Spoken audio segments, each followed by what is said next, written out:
BSF একটা গুলি করে, বিডিআর দুটা গুলি করবে। লাস্ট ফায়ারটা বিডিআর এর হবে। বাংলাদেশের লোককে ইচ্ছা মতো গুলি করতে পারতো না।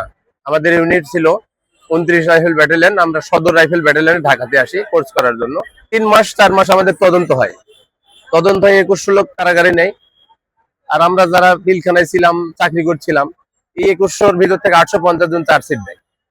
বাকিগুলো সব অব্যাহতি। এমআই হয়েছে, সিআইডি হয়েছে, সবকিছুতে আমরা ইনোসেন্ট হয়েছি।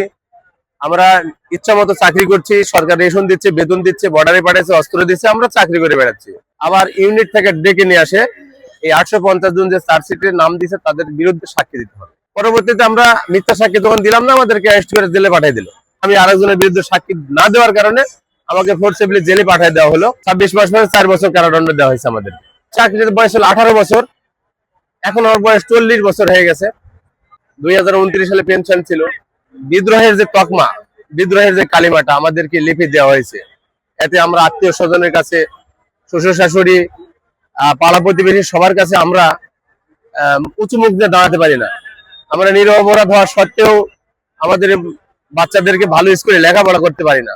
আমরা নিরপরাধ, নির্ভয়ে, দুঃসাহসে এখানে আসছি আমরা, যে আমাদের মিডিয়ার সামনে আসলে যে আমাদের কোনো কিছু হবে, ক্ষতি হবে, এই আশাতে আমরা আসিনি, কারণ ওই কাজ আমরা করিনি। মুরব্বীরা যারা হয়ে গেছে তাদের পেনশনের আওতাধীন চলে গেছে, তাদেরকে সরকার বিবেচনা করে দেখবে যে এদের চাকরির বয়স শেষ, পেনশন দিবে।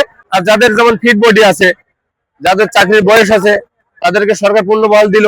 চাকরি করলে ডিপার্টমেন্ট যদি বলে নাওকালীন অবসর দিবে, পিছনের সুযোগ সুবিধা সবকিছু দিয়ে দেবে। আমি হিলি বর্ডারে ছিলাম, একটা আদেশ ছিল যে যদি বিএসএফ একটা গুলি করে, বিডিআর দুটা গুলি করবে। লাস্ট ফায়ারটা বিডিআর এর হবে। এই একটা ভয় এবং আতঙ্কটা ভারতের বিএসএফ এর ভিতরে কাজ করতো। বিদায় সেই সময় বর্ডারটা ছিল টনটাইট। তারা ইচ্ছা করলে বাংলাদেশের লোককে ইচ্ছা মতো গুলি করতে পারতো না। আমরা ওই সময়টাতে স্ট্রং বিডিআর ছিলাম। আমাদের বিডিআর ডিপার্টমেন্টটা ছিল অনেক শক্তিশালী। এই যে 18,500 বিডিআর চাকরিচ্যুত করছে, স্পেশালি এরা ছিল বর্ডারের বাঘ, এক কথায় বলা যায়। ভাই একটা জিনিস দেখেন, যারা আমরা চাকরিচ্যুত হয়েছি সব সৈনিকেরাই ছিল চ্যাম্পিয়ন। খেলাধুলাতে ছিল চ্যাম্পিয়ন। যেমন আমি কাবাডি খেলে এসেছি, আমার ইউনিটকে আমি চ্যাম্পিয়ন করে নিয়ে এসেছি। যারা বর্ডারে ছিল তারা শক্তিশালী এবং দুঃসাহসিক সৈনিক ছিল।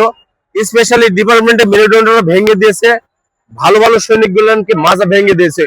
নতুন সরকারের কাছে আমাদের আবেদন যে আমরা নির্দোষ, নিরপরাধ, আমাদের জন্য হারানো সম্মানটা যেন ফেরত পাই, আমরা চাকরি ফেরত পাই, আমাদের সুযোগ সুবিধা যেটা থেকে বঞ্চিত হয়ে আছি, এতটুকু ফেরতের জন্য এখানে আসছি এবং শান্তি শৃঙ্খলা অনুযায়ী আমরা সরকারের কাছে আমাদের দাবি দেওয়া উপস্থাপন করছি।